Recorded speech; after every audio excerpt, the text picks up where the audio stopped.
Welcome to the Legislative Lens, People and Policy. I'm your host, Michelle Badger, and I'm excited for the conversation today as we continue to pull back the curtain on what state representatives do.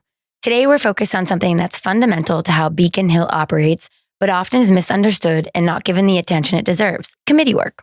Every bill filed in the legislature makes a stop in a committee, and probably in some cases more than one. It's in these rooms, through hearings, testimonies, and discussions, that so much of the real work of policymaking happens. Committees are where legislation is shaped, refined, and sometimes stopped. Committees play a critical role in bringing public voices into the lawmaking process, and they offer legislators a chance to dive into the issues that matter most to their constituents.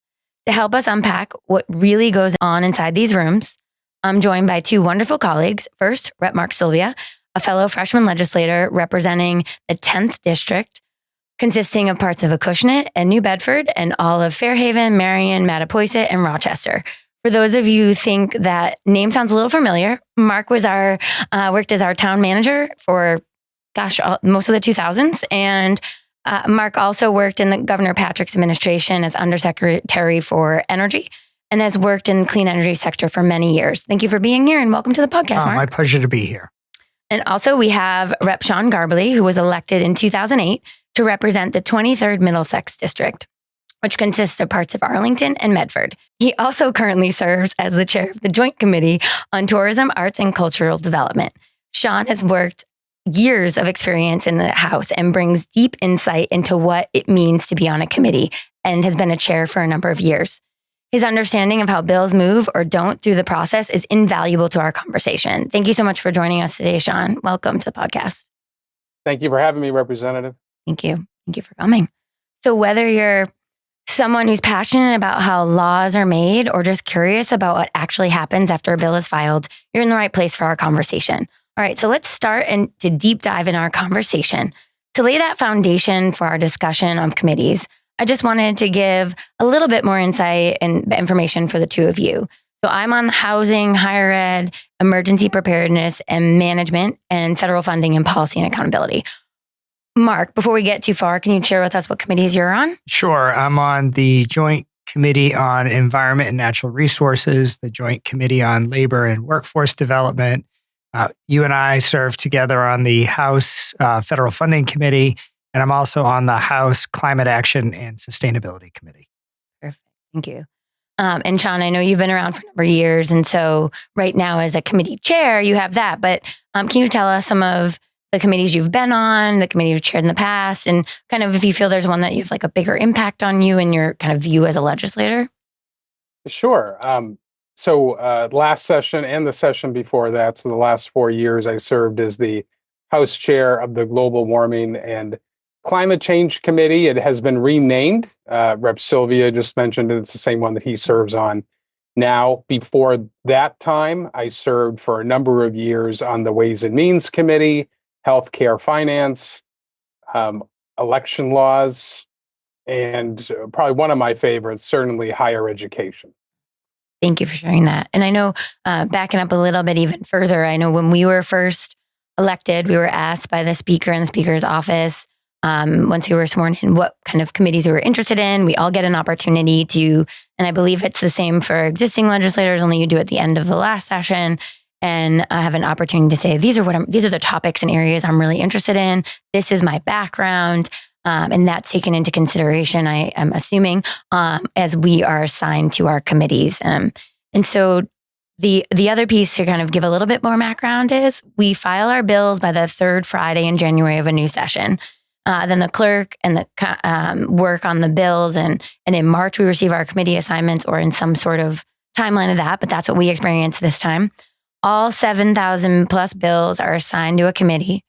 Now, Sean, you might have a little bit more background to share than we do, but like, how does that process work and how bills are assigned to committees and who decides where they end up?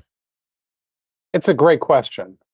So, once we are elected and we file our pieces of legislation under the rules, right? We have a very short window to file legislation that'll be considered for that 2-year process. Once that happens, the clerk of the House, Tim Carroll, and his team will literally go through every single bill. As you know, when we first file a bill, it's given a docket number.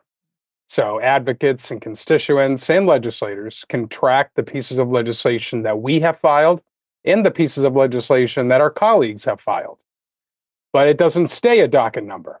And that is because the House clerk and his team literally goes through every single bill and gives it a bill number.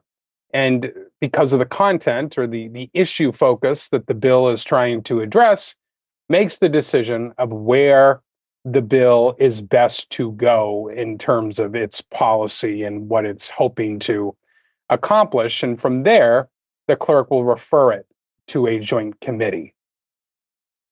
A long process. I can't imagine being in the clerk's office going through all 7,000. I mean, we get the opportunity to go through them, as we're get emails from constituents and as, if we're in a certain committee, we have that opportunity, but to go through 7,000 bills in that short period, that short window, I mean, that must be a little overwhelming. So once everything is referred to these committees, we figure out where they go. We have rules that kind of the committees abide by. Sometimes we have house rules and then there are joint rules, or sometimes there are joint rules. And we vote on our house rules, and that's how our committees kind of operate. And they're a little bit different, and we'll get into that as well now. And then we have joint rules in committees that I think, when was the last time we had joint rules that were agreed upon? Was that 2019? That's correct. It's been a little while. So we're still kind of operating under those joint rules in order to function and deal with our committees. But I know a big part of what the House rules this time have been to create more transparency.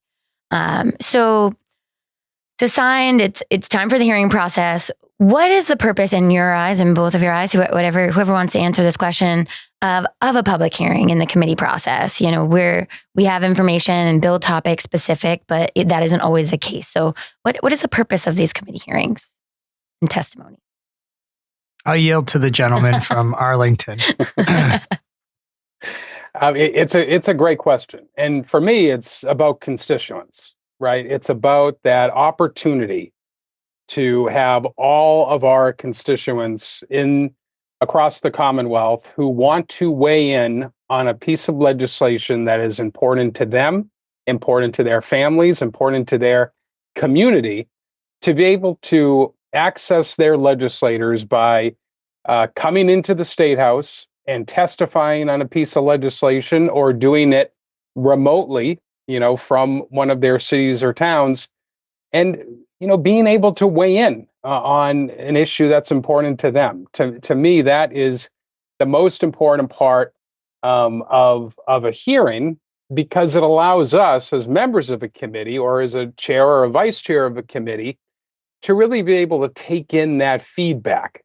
And by the way, constituents can do that remotely. They can do that in person at the State House, or they can also submit written testimony that all committees will take and really, really take into consideration when we make a decision on all the pieces of legislation that have been referred to our committee. So to me, it's really about constituents. We always laugh because sometimes these hearings can go on for many, many hours.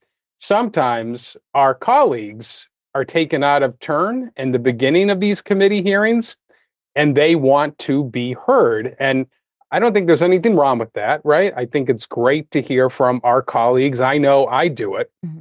But the primary focus of a hearing is to hear from our constituents on issues that are important to them related to this legislation.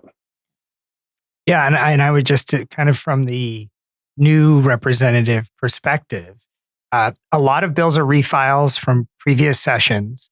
And so, our colleagues that have been in the legislature may have had that opportunity already to hear testimony. So I'll speak for myself, but I think it's true for probably all new members, is that it also introduces us to a number of different, very important issues that for whatever reason weren't able to get to the finish line in the previous session. And I think it's amazing to see how many people will show up on a particular issue. And so that gives us a sense of how big of an issue it actually is and how important it is for that issue to be addressed. So that's been very helpful for me so far. And some issues that I would never think were big issues, when you see a long line of people testifying, it gives you a sense that it probably is a bigger issue than maybe you thought. Yeah. I mean, for example, when we had the higher ed hearing and I read through all the bills to prepare and doing all that stuff to make sure I knew what was happening and what was in front of us. And there was one that was titled the Bean New Deal. And I read it and I was like, oh, that's great. That's wonderful.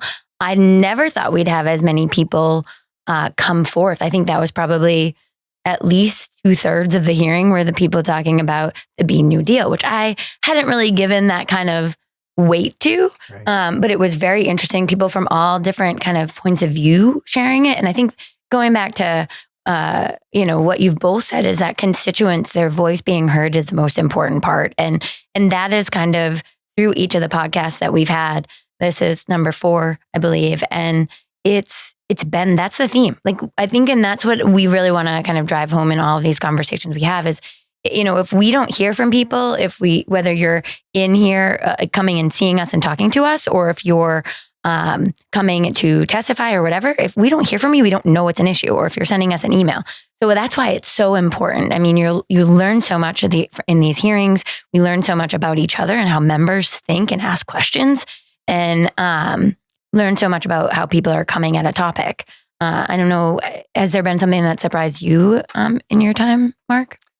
I don't think it's been any particular issue, but especially on environment and natural resources, there are quite a few kind of big issues relative to climate or to water and wastewater that are big in my district, that clearly are big issues across the Commonwealth. And the only other thing that I would add is that it's very useful that we get summaries of every bill prior to our hearing. So it's good to have that snapshot, so you have a sense of what each bill does, because some bills can be very long and others can be very succinct.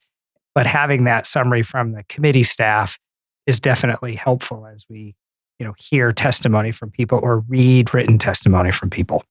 And I found that different because not all my committees give you a summary. So it's very different depending on who the chair is or how it operates. Sometimes you get the summary when you arrive. Sometimes you get the packet 24 hours in advance. But anybody who knows me knows I'm prepared. And so I'm like, I have that printed out a few days before and I've probably already read through it because it makes me nervous that I'm not prepared. And so it's just been like trying to figure out how everybody works. It's just like any kind of new job or workplace. Everybody functions in different ways, and trying to navigate that is so important. I guess, go ahead. Sorry. So, Representative, I would just also add, as lawmakers, right, we are expected to know as much as we can on so many issues, right? Rep. Sylvia is really an expert on the environment and climate change. I know you, Representative, are an expert in education and a lot of other issues. But as first-term lawmakers, I think you can attest, there are so many other issues, right? Healthcare, senior citizens, right? Public safety that we're expected to know. And these committee hearings give us a real opportunity to dive deep into a lot of subject areas that really give us an invaluable kind of perspective in representing our constituents up here at the State House. And that is only even more benefited when we have folks come and testify. Yes. So I couldn't agree more. And you learn so much. And it's like, drinking from a fire hose, I guess, and trying to keep all the stats straight and the fun facts that you learn, and new words that I've never ever heard of before, but it's just not been my background. And I think we all have a mix of things that we know and things we don't know. Yeah, and I was just going to pick up on what Chair Garballey said too, because we also have that benefit of reaching out to those experts who are our colleagues. We have a very collegial environment in the House, 160 of us. And I know that I've reached out to some of my colleagues who I know are source matter experts on issues that are going to come before our committee. And I find members are more than happy and willing to share their expertise with you. And that's like you said, Chair Garballey, it can be a little overwhelming, right? We have to know something about everything. So the best way to do that is also to talk to people who actually are the experts. And so that's something that's been very helpful. The more you hear something, the more you Yep. understand it. Yep. How do you each prepare? I mean, I guess, obviously, Rep. Garballey, it's or Chair Garballey, it is, different to prepare for a hearing as a chair. What does that process look like for you? I'm sure it starts really far back. I love that question. It is a great question, and I have been preparing a lot differently than when I was a member of the committee. We have a number of bills that have been referred to the Tourism, Arts, and Cultural Development Committee. I have read every single bill. That has been referred to the committee. We're going through every single piece of legislation. I am very fortunate to have a committee staff director who has been with the committee with previous chairs of the committee. So that has been invaluable in helping me prepare. But the most important piece is really making sure that my committee members are informed on the process and really feel part of the process when we have a hearing. So each committee member has all the pieces of legislation on the docket that we're going to consider during a particular hearing. As you mentioned, they have a detailed summary on every piece of legislation. They have a list of who is going to come and testify, what organization they're from, so that my colleagues on the committee feel prepared and feel ready as we solicit testimony from experts and constituents from across the Commonwealth.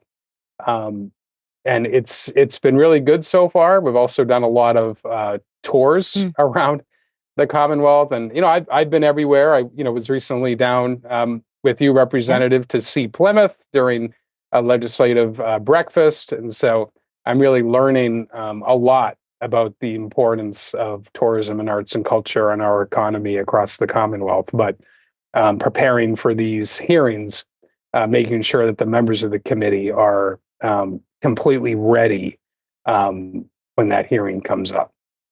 Awesome. Thank you for that. Yeah, in my experience so far, the committee staff give us the rundown of all the bills that are going to be heard.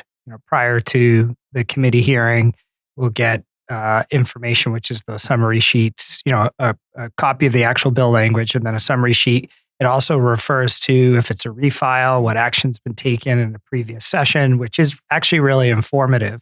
So, to the extent that I'm able to absorb as much of that as I can before a committee hearing, I do try to do that. But we also have the benefit of written testimony, which is open beyond, it's not all written testimony has to be in place by the committee meeting. It's actually several weeks after, typically has been my experience. And so there's that resource as well. So maybe I think something that's important for your listeners to maybe hear is that it's not as though we have a hearing and then we make a decision at that committee meeting or in that moment. There is time after that and a whole process that maybe the chairman can share with us, having gone through it before, that we follow in order to make a determination of what goes where and when. Yeah, if you want to walk us through the new rules and how that and that'd be kind of interesting to know the difference. I mean, obviously, you're experiencing the new rules in the right now versus as a chair when you didn't have those rules. How does that work as well? Right. So Representative Sylvia did mention the new rules a little bit, as did you, Rep. Badger.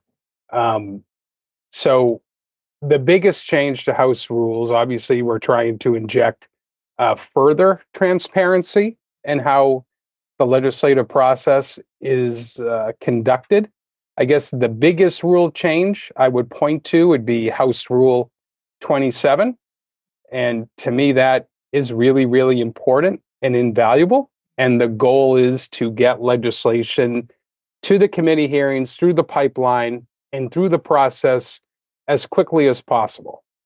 So what it calls for is, once a committee here's a piece of legislation, a countdown clock is established, basically, for each committee. So once a committee hears a piece of legislation, 60 days is on the clock for that committee to make a decision on what to do with that piece of legislation, whether it be to report it out favorably, to send it to study, which is effectively killing the legislation, not to be too gruesome, but effectively ending that legislation for this 2-year session.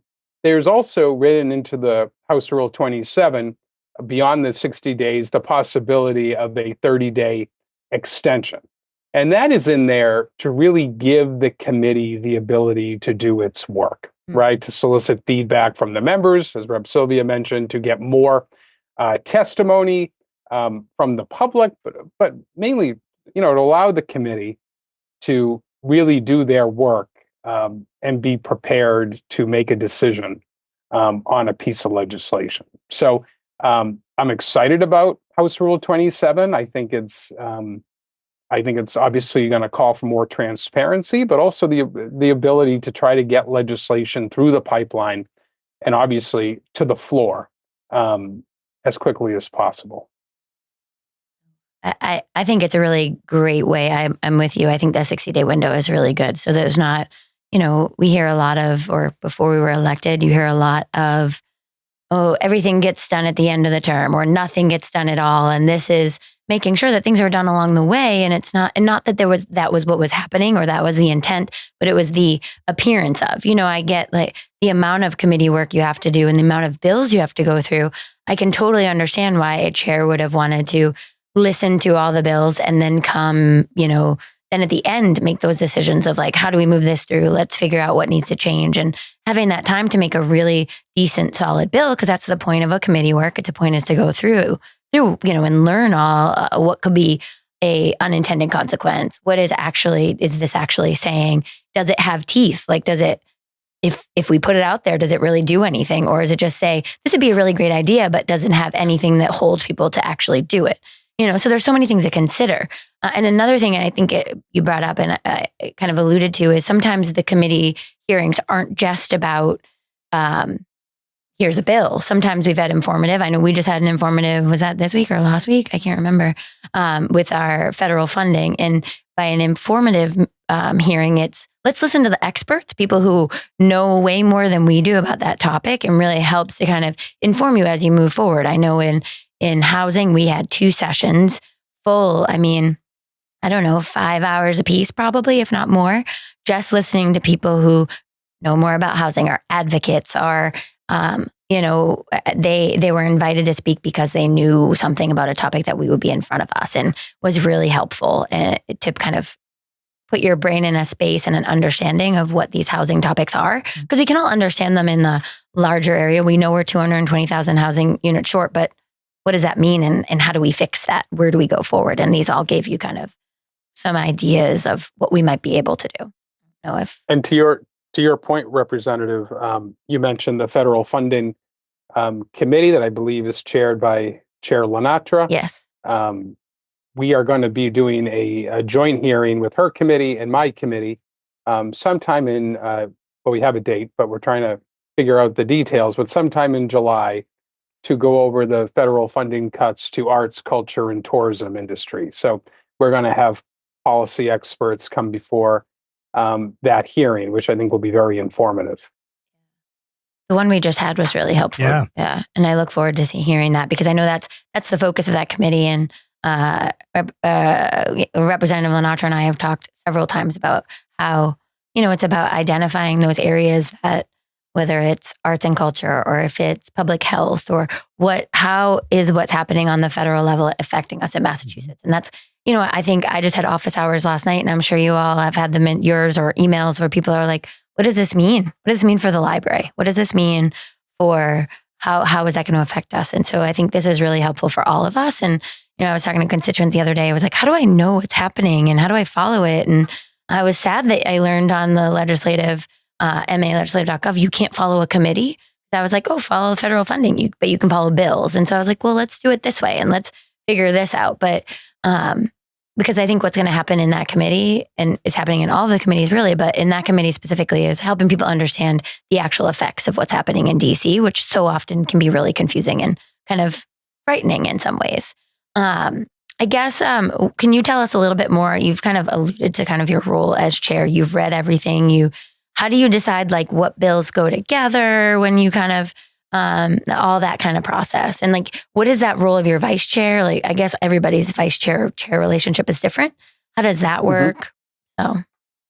So, my hope throughout that process is making sure my committee members and my vice chair, who happens to be Steve Owens of Watertown, is involved in the process every step of the way.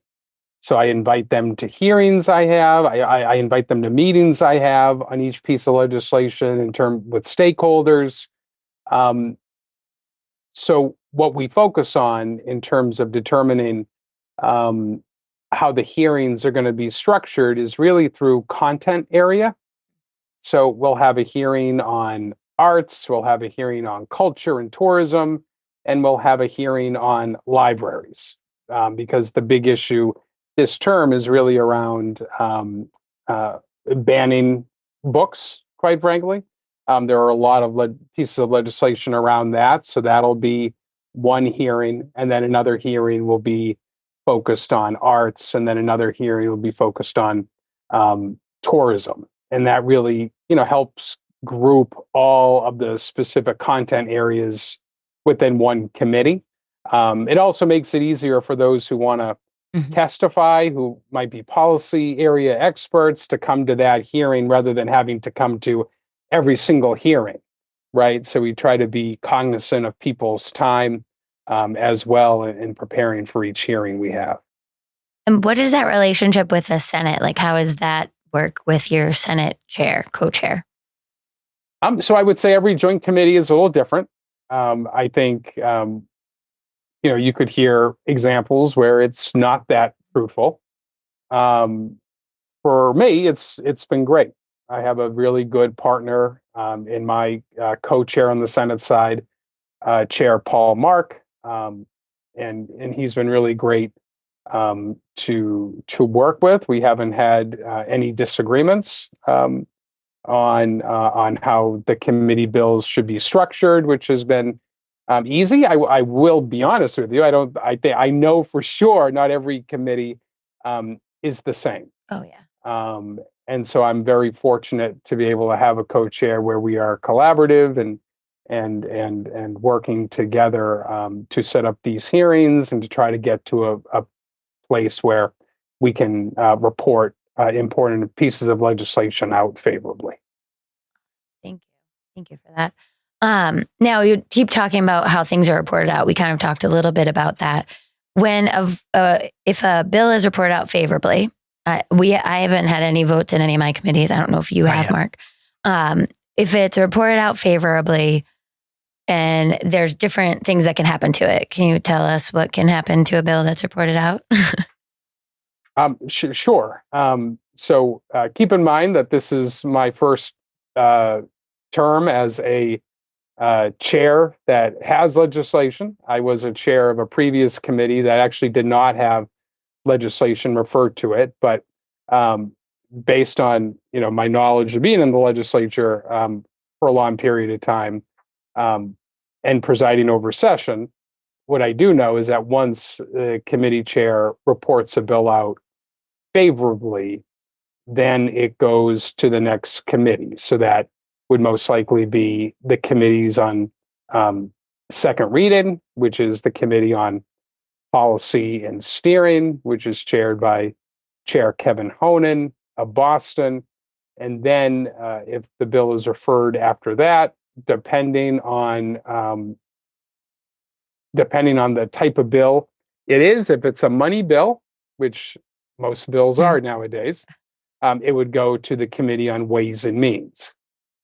If it is not a money bill determined by the clerk and his team, it would go to the Committee on Bills in third reading. However, there are pieces of legislation that would be referred to, let's say, financial services, Some of those bills would get referred to, let's say, like if it's health insurance related, would get referred to the Committee on Healthcare Financing, where in order for it to move from healthcare financing, it would have to have a CHEER report, which is basically a cost analysis on that piece of legislation. Thank you.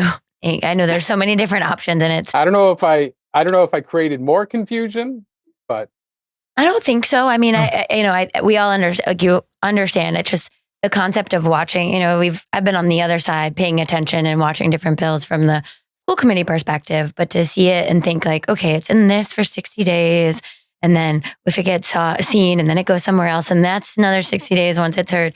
Working its way through the process. I think having that timeline. I don't know about anybody else, but it makes it a little bit more understandable to me because it's not in some sort of sea of confusion, but it's also like, if this is 60 days and then this is 60 days, it's like, how far do you get into the session before it's seen?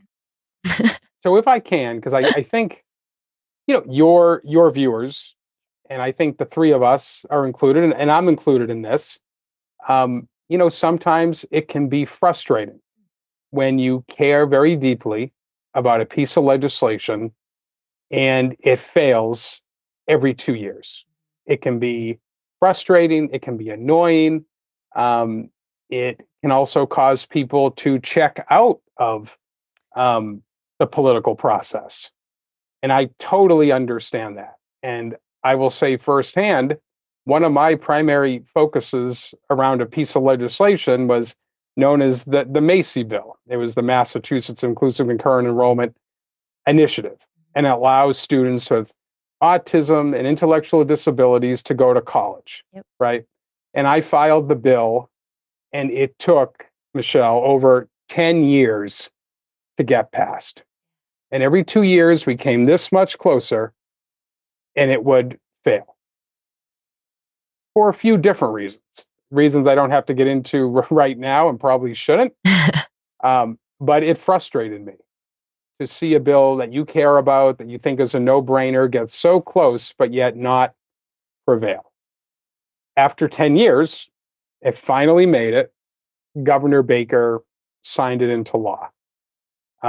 So all now 29 public campuses have the Macy program. We're the first state in the Commonwealth to have it in law codified, the students' ability to go to college, notwithstanding their disability, which I think is a huge victory for Massachusetts and something we should all be proud of. But it took a long time to get there, and it can be very frustrating. But looking back at my time in the legislature, I can also understand that, as you pointed out, Representative, 7,000 bills get filed every 2 years.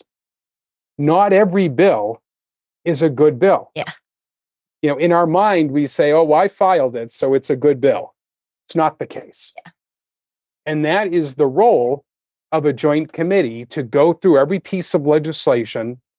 And you mentioned too, unintended consequences, constitutionality, the way it's worded. You think it's going to do one thing, but the way it's formatted, it's going to do the exact opposite. Yeah. And so that's what these committees, the focus really is. And that is what the forefathers really set up in terms of how a bill becomes a law, across the country, but also here in Massachusetts. It can be frustrating, but, passing a bill into law, it really shouldn't be easy, right? Yep. We really need to take that to heart. And then when a piece of legislation gets passed, we can be very proud of that. And then work on the issues that the next thing. So I just wanted to offer that, because I think it is frustrating sometimes when you don't have a bill that you put so much heart into not get passed, but there's reasons for that, right? Yeah. And I mean, it's like anything. It's always good to have different perspectives on things, because like you said, you're going to write something and be like, oh, this is genius. I'm brilliant.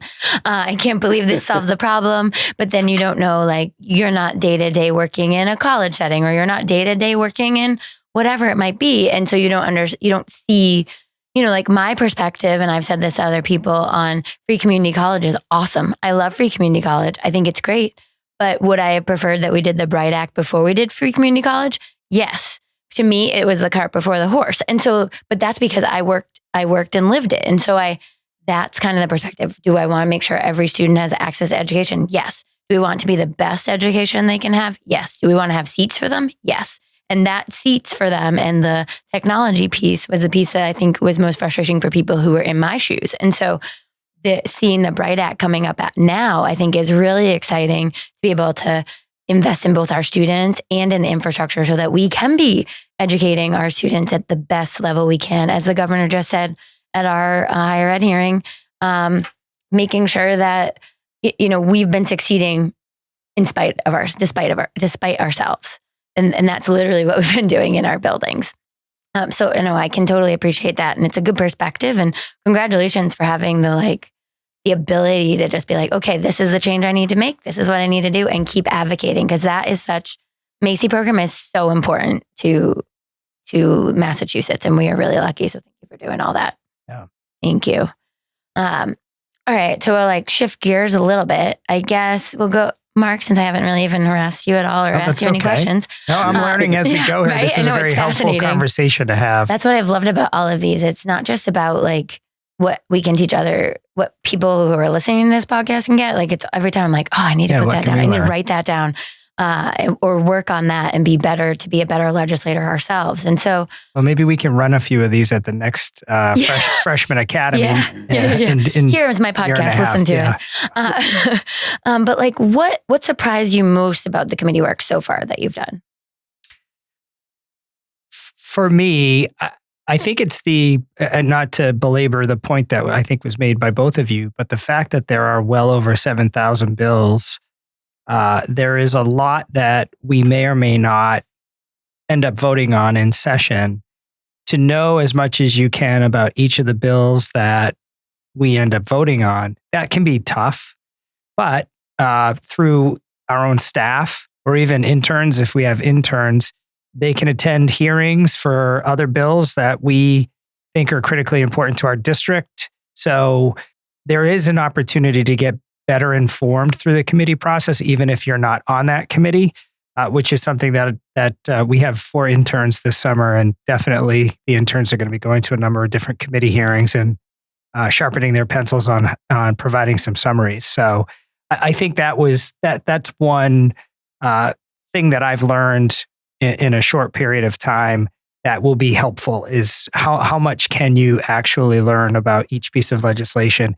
I will say we also benefit from, and maybe our listeners, I might complicate things here, but as we go to vote on bills, we have the benefit of meeting in caucus in advance to get even a broader download of what it is that's in the legislation that we're being asked to vote on. So there are a lot of opportunities to learn. Some of them we have to actively do that ourselves, but leadership certainly provides us with information beyond the committee process when we go to vote on legislation.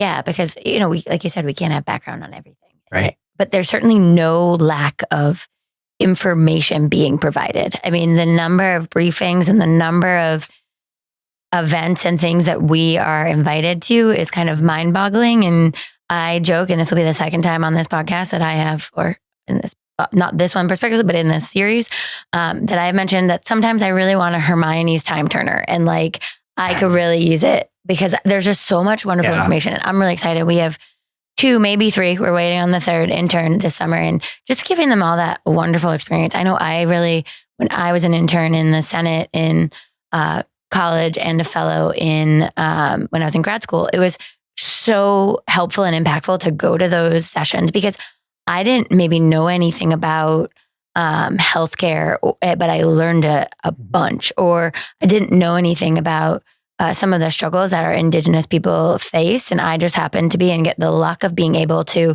go to a bunch of Indigenous people's kind of hearings and briefings, and being able to do a a memo for the senator at the time. And it's so helpful because even when our interns are going to these things, we read it. I promise. We've got Maeve Campbell here as one of our interns. She's watching today, and I do promise that I do read them all.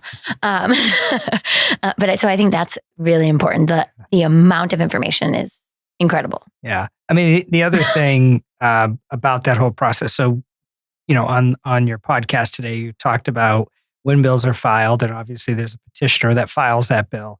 But then we also have the opportunity to co-sponsor legislation. Yes. So I think, and potentially go and testify as a co-sponsor if we feel it's important to do so, or if the sponsor feels it's useful for us to do so. And so that's another way to learn more about legislation is if we get a lot of requests from constituents and interest groups to co-sponsor legislation. They even provide summaries of some of that legislation as well. So I've enjoyed that process.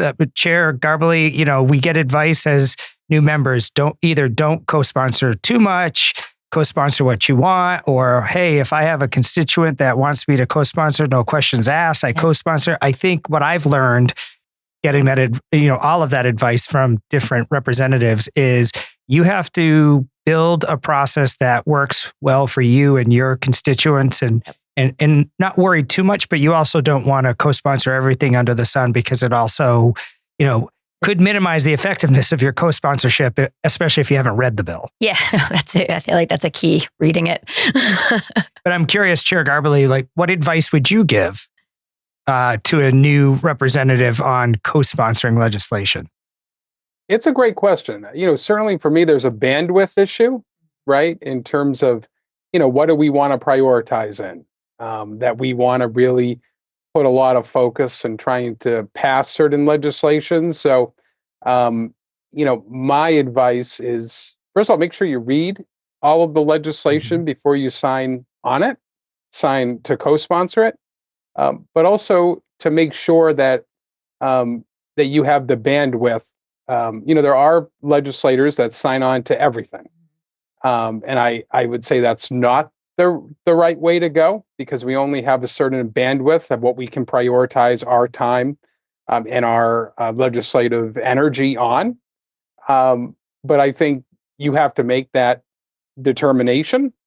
I would give kind of an interesting tidbit story that happened like 15 years ago that I'll share because the person's no longer in the legislature. But she signed on to quite a number of pieces of legislation and maybe didn't read every single one of them. And she was at an advocacy day, like a legislative advocacy day, and someone stood up and said, "Oh, this is a really bad piece of legislation. We can't support it." Blah, blah, blah. And she said, "Okay, I will keep that in mind and really appreciate hearing from you." And the person said, "Well, here's your name. You're a co-sponsor of the bill."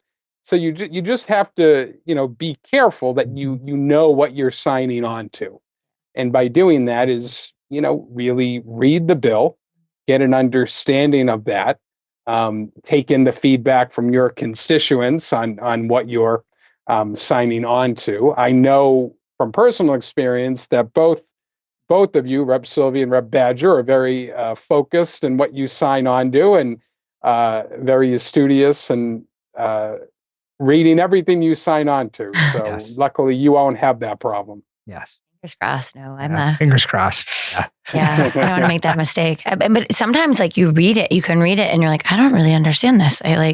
I need to ask, is this what I'm reading? Am I understanding that this is what it is saying? Because sometimes the language is really confusing. And I found that counsel is very helpful because, it was I think I was 3 days in, maybe not even, and somebody was like, "Oh, you need to co-sponsor this," or maybe not co-sponsor. I needed to file this piece of legislation because it had been filed before by my predecessor. And I was like, "Yes, I am. I promise I will file it, but I need to understand it before I file it." And I kept looking online and I was reading the bill and it said, insert this and line whatever. And I'm counting the lines and it said line, 84. And there was only 50 lines on the page. And I was like, I don't understand. Where do you get the numbers from? Where do they come from? And so I, went upstairs to talk with Chair Lenatra, Christine, who's worked for her for a really long time. And I was like, where do I find these numbers? I don't understand. And he was like, oh, blah, blah, blah. And he looked and he was like, you're right. This isn't right. So together we walked down the hall and we went to council and they were like, okay, the numbers have to be, they're literally in a book. Like you can't see it anywhere else except for in. So they were like, tell us what chapter, general law, like what year, what chapter, let's figure it out. Let's pull it out. And then we like went through it. And I was like, this should not be this hard to figure out what's happening. I mean, if it's hard for us, imagine what it's like for our constituents who have, we have a million other things going on, but this is our focus. This is what we're trying to do too. But I just was so confused, but they are so helpful to help you, like guide you to figure out so you're not making that mistake, hopefully, and are helpful when they're actually drafting the legislation that we say, this is what I'm trying to do. Can you help me do a bill for this? And, they'll go back and forth with you because when you read it, you're like, no, that's not really quite what I was asking. This is what I'm asking. And so that the process just to draft it and create it and understand it is so intense. And that is why the work of the committee is so important, right? Yes. Because each legislation, there is intent, and then there's what actually is on the piece of paper. Yeah. Right. Yeah. Right. So interesting. So if there's it would be interesting from you, Chair Garballey, like, is there a hearing that you remember that's like sticks in your brain, like a story or like a topic? I know I found them and like sometimes you're at hearings and they're really emotional. Like people are across and they are pouring their heart out to you and they're telling you a story in front of, a panel of maybe 20 people. They don't know you and they're giving you their story. And it's like you kind of feel honored that they're giving and sharing your story. Even, the other night we had one about bullying in public housing. And this woman was telling us about the mental health issues that it is causing her. And, she doesn't have to share that with us. But it means a lot to hear that and to feel that and to make sure she feels heard. So these hearings can be very emotional. But I have also found the most impactful hearings are the ones where constituents will come before us and tell us their story and why this is so important to them. I would say the Committee on Children, Families, and Persons with Disabilities, the Committee on Judiciary are two committees that can be very emotional because the topics are very difficult. One memory that I do have, and I don't want to be, it was one of my pieces of legislation, so I feel bad trying to be the focus of it. But it was the Committee on Children and Families. And I was trying to get a piece of legislation passed around a health insurance mandate for kids for hearing aids. So the insurance companies are making them pay out of pocket. And as you both know, hearing aids are very, very expensive. And we're like trying to cover it for kids from birth to 21. And we were really having a hard time getting it passed. This was under Governor Patrick at the time. And we were kind of saying, okay, what would be the most impactful hearing? So we literally had as many kids who were hard of hearing and needed hearing aids come up to the committee hearing, take their hearing aids out, put them on the table in front of legislators. And you're talking 5-year-old kids, 8-year-old kids, 12-year-old kids. And there really wasn't a dry eye in the place. And I will tell you that action was so important for legislators to see because it was a story, but kids were sharing their own personal story. And the legislation did get passed that session. And I would say it was that testimony that moved, I think, so many committee members that made the issue real to them. There were so many other examples of powerful hearings where people will come up and really pour their heart and soul. And I think those are the ones that are most memorable to me, is when a constituent comes up. And as you both know, it's not easy to do that, to come up in front of complete strangers and share your story. But those are the ones that always stick to me as the most impactful. I would also say my time as a member of the Committee on Ways and Means was the most informative and educational. for me as a member of the committee to hear about so many issues within the budget and experts to come and really educate me on every piece of the 61 or so $billion budget. It was really invaluable to me. Also, to go around the Commonwealth and to be able to sit in on Ways and Means Joint Committee hearings around different topic areas. Thank you for sharing that. No, I like just thinking about the kids with the hearing aids. I would cry now. So I could see how it could be so impactful. So I appreciate you sharing that story with us and for your work on that bill, because it's so important. I think another piece that we don't often talk about. So as a committee chair, you're assigned to one. You thankfully, I'm sure, because that's enough. It's a lot of work. But as the rank and file members, I guess, as freshman legislators, we are assigned to 4 or more. I think we have one classmate who's on 5 committees, and sometimes they happen all at the same time. I think that was kind of a surprise to me that, I had 2 going on at the same time last week, and and this is when staff comes into play or interns. I had Nicole, who's my legislative aide, on in one, and then I was in the other, and I'd be like, okay, I'm leaving now, you go into the other one. And I, trying to kind of balance and handle it all is and to make that transition from one topic to the other, because mine were very different. I don't know, Mark, if you had that experience, if that's... So far I haven't, knock on wood, but next week we have Heritage Day of Portugal event.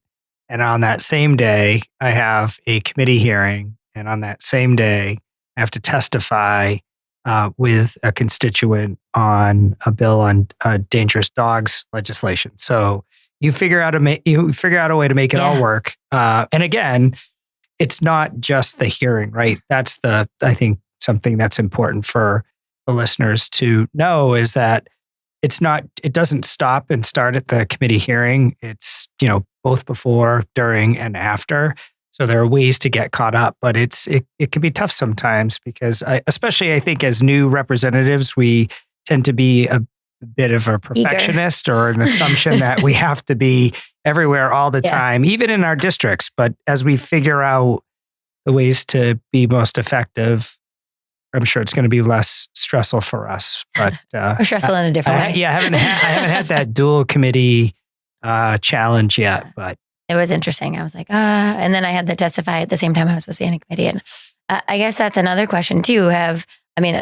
Obviously, Sean, you've testified on behalf of your bills, but do you tend to testify, or do you pick one a session that's really important to you, and that's the one you testify on? How do you do that?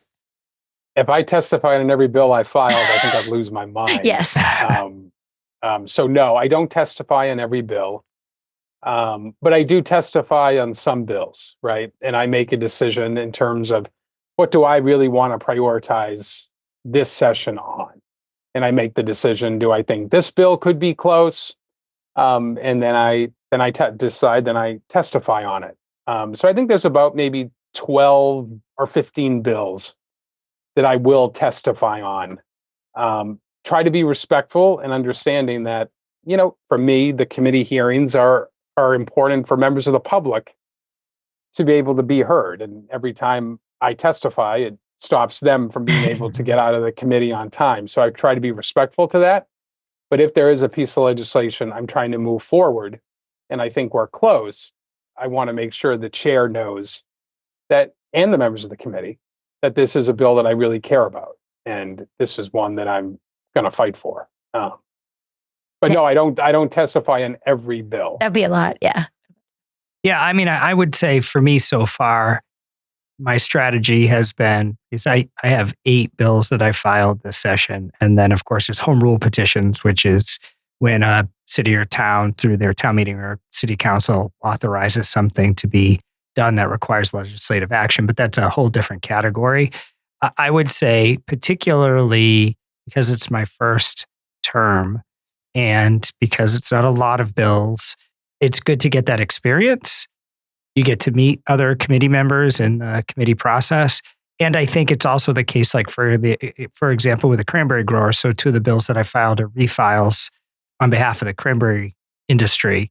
They want to testify, and I'll usually do it in a panel where you have multiple people, and I'll do the introduction, and so it's not just me taking up the time. Which Chair Garballey, you're right. I remember when I was on the other side doing lobbying or representing, the clean energy space, and all these legislators would come in, and we're sitting there for hours, and you're like, oh my God, when do we finally get to this? So I am sensitive, and I appreciate you mentioning that, but I try to do it in a panel with constituents, because sometimes they're very nervous, and to have you there with them, at least I have found in my limited, 6 months in the House. So. Yeah, that's the same kind of tact I've taken, where the 2 bills that I've had that have been up, or 3 really, but 2 were together this week, has been with bringing people in, because I think that's the impactful part, as we both mentioned, is hearing from them, and it also gives them the 2 of them are my my babies. Like, these 2 bills are my school bus transportation bills. Unfortunately, everyone will hear about them. But in any kind of situation you put me in, I will tell you about my transportation bills. Always be closing. Always. I'm always talking about them.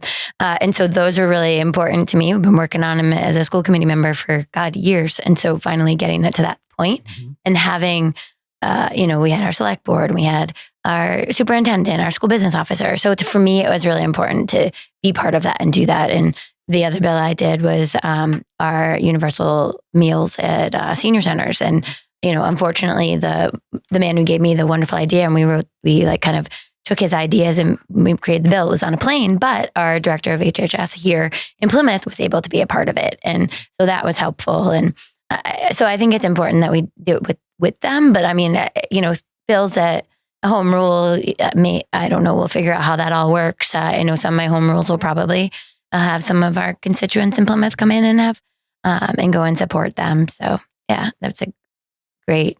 Now, what have you taken anything from your experience testifying so far? How would you change what you've done? I definitely being succinct and not long-winded, because our listeners should know that we don't get a clock. We don't get a clock countdown when we testify, which is it's a blessing and a curse. So to be succinct, to be short, to be willing to answer questions if there are questions, be prepared for that.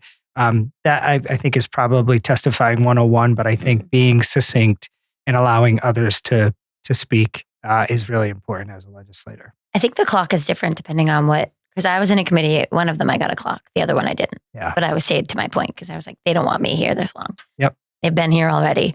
We've already kind of talked a little bit about the transparency and following a bill, and just why we're on here, we want our constituents to want to reach out to us. But, knowing and tracking the bill, I'll often get emails, and I'm sure you all do. I get emails of people asking me to support a bill that I am actually the petitioner on. And so, we've been trying to educate people in the First Plymouth and across whoever listens to us is how to kind of follow a bill and track a bill. And that's something you can do at legislature.gov. And there's a little people symbol. You go up to that, and then you create yourself a little a username, and then you can follow the legislation that you want to, and you'll get an email, and you star it. And it's really a great process, and it allows you to be kind of more involved in the process and know who filed that bill, or when it's coming up for a committee hearing, so that you can have your voice heard. Mm-hmm. Or if you don't want your voice to be heard, you can you have something written and you submit it in the timely fashion, so that you're within that 60-day window, or that 2 weeks or week that they give you on either side. So I think that's really important why we're talking about this, to bring that up. And I think I just want to wrap it up a little bit, but what is one thing you wish people knew about committees? I think we've kind of hit on a lot of them, but I'm trying to make sure we're not missing anything. That committee chairs and their members really try to be thoughtful and very precise in how we hear legislation, but then how we do the work within the committee to report out a bill that we believe can get passed, that we believe is constitutional, that we believe addresses, the unintended consequences, the work that gets done at the committee level is really, really critical. When we see a bill become law, get through the House, get through the Senate, and sent to the governor's desk, a lot of that is possible because of the work that is done by the committee members and informed by our constituents when they come and they testify. So it really does make a difference. Yeah. Great. People just need to hear your voice, right? Yeah. I mean, I would just add the transparency, the new rules, the fact that you can watch a committee hearing from home. It's all available it's accessible online. There are recordings of all of the committee hearings. So it's a very accessible process. Awesome. Well, is there anything, one last kind of thing you all want to share? Is there anything where I just don't want to keep you all here? We've got anything else we're missing? No. I don't think so. Perfect. I really appreciate the invite. No, I just a huge thank you to both, Rep. Mark Sylvia and Chair Sean Garballey for joining me today and sharing your insights as both a freshman and someone who has a lot of perspective and a lot of years of service. I really appreciate you taking time. Your really busy schedules. I know we were running a little late here. Sorry about that. As you've heard today, committees are where policy truly takes shape, where the public voices are heard, ideas are refined, and decisions are being made. They may not always get the spotlight, but they're essential to how representative government works. Whether you're an advocate trying to move a bill forward, a constituent tracking an issue, or you're just curious to learn more about what happens on Beacon Hill, understanding committees gives you a deeper appreciation of legislative process, the power of your voice as a resident of Massachusetts. As we move through this legislative cycle, as always, keep engaged and have your voice heard. What topics you want to hear about on this podcast, anywhere else, please reach out. Let us know. We're here to help shine a light on the people and the policies shaping life in the first Plymouth, as well as in Massachusetts. Remember, you can follow me on Instagram and Facebook, Blue Sky, and TikTok. But thank you so much for tuning in to Legislative Lens, People and Policy. Have a great day, everybody.